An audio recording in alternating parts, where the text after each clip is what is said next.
हम सभी एक दूसरे को देखकर यही सोचते हैं कि हमसे ज़्यादा सुखी तो वह है। आखिर असल ज़िंदगी में सबसे ज़्यादा सुखी कौन है? आइए एक छोटी सी कहानी के माध्यम से हम यह समझते हैं कि असल ज़िंदगी में सबसे ज़्यादा सुखी कौन है। एक बार एक भिखारी एक गांव में भीख मांगने के लिए जाता है। भिखारी भीख मांगते मांगते एक किसान के दरवाजे पर पहुंचता है।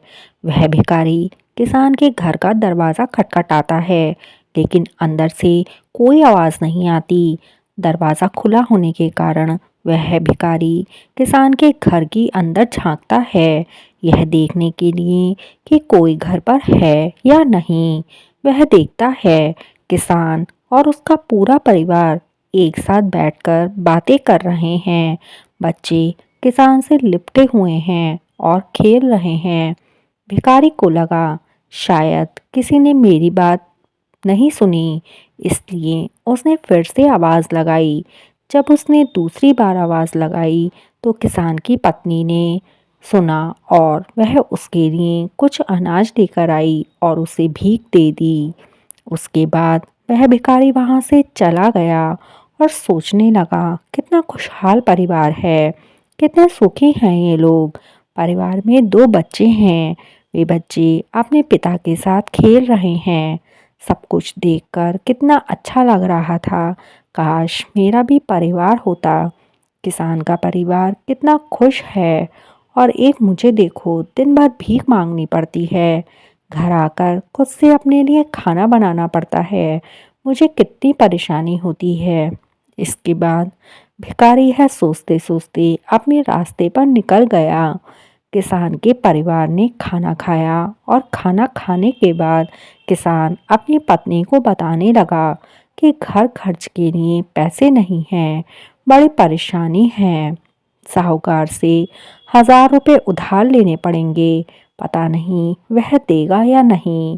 किसान की पत्नी ने उसे धैर्य रखने के लिए कहा और बोली, आप जाओ, आपको साहूकार पैसे ज़रूर देगा।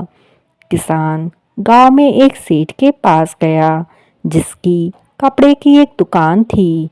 वह ब्याज पर लोगों को पैसे देता था।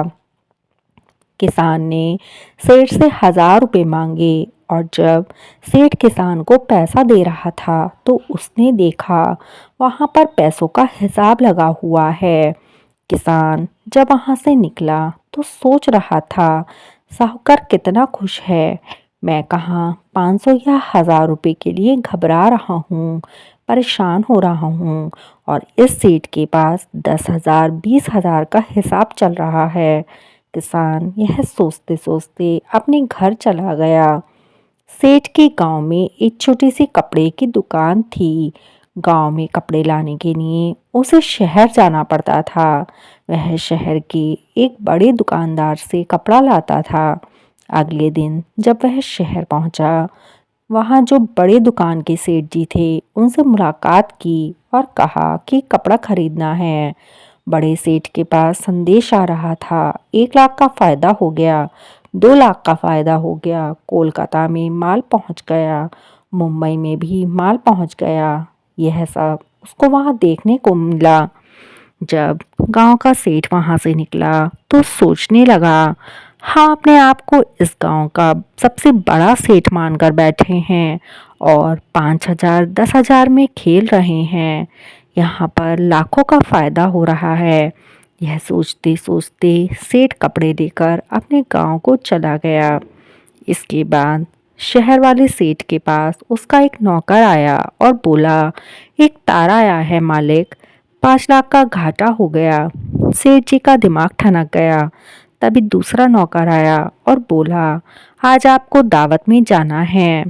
अपने जो राय बहादुर साहब हैं उनके यहाँ दावत है, लॉर्ड साहब आने वाले हैं, आप तैयार हो जाइए, हमने गाड़ी लगा दी है। सेठ जी दुखी मन से तैयार हुए और गाड़ी में बैठ गए। कुछ देर बाद सेठ जी राय बहादुर जी के घर पहुंच गए। यहाँ पर दावत सजी हुई थी, बड़े बड़े सेठ आए थे। सेठ जी के लिए तो बैठने तक की जगह नहीं थी। जैसे तैसे उन्हें कुर्सी मिली। इसके बाद सेठ जी देखने लगे कि कमिश्नर, कलेक्टर, बड़े बड़े लोग आ रहे हैं, बड़े बड़े अधिकारी आ रहे हैं। यह सब नज़ारा देखकर सेठ जी सोचने लगे, कहाँ मैं अपने आप को सेठ मानकर बैठा हूँ, कितना खुश हो रहा हूँ। सबसे ज़्यादा तो सुखी ये है, इनके पास बड़े बड़े अधिकारी आते हैं, चाय पीते हैं, हाथ मिलाते हैं, जलवा तो इनका है। इसके बाद सेठ जी राय बहादुर से मिले, उन्हें उपहार दिया, खाना खाया और अपने घर के लिए रवाना हो गए। राय बहादुर साहब के यहाँ दावत खत्म हो चुकी थी। उनके सर में दर्द होने लगा क्योंकि उन्हें सुबह से दावत की ही चिंता थी कि दावत कैसी होगी। खाना खाकर वह अपने कमरे में लेट गए। नौकर चाकर आकर उनकी सेवा में लग गए। जब उनके सर का दर्द बढ़ गया तो डॉक्टर को बुलाया गया। तभी राय बहादुर साहब के पास एक संदेशा आया जिसमें मालूम चला कि व्यापार में घाटा हो गया है। अब उनके सर का दर्द और भी बढ़ गया। राय बहादुर ने अपने नौकरों से कहा, क्या जिंदगी है, बड़े बड़े अधिकारियों को चाय पिलानी पड़ती है, पार्टी रखनी पड़ती है, वो सब करते हैं, इसलिए हमें भी दावत रखनी पड़ती है, वरना इतना सरदर्द कौन मोल ले। तभी उन्होंने देखा कि खिड़की से एक भिखारी जा रहा था जो अपने हाथ में डंडा लेकर गाना गा रहा था।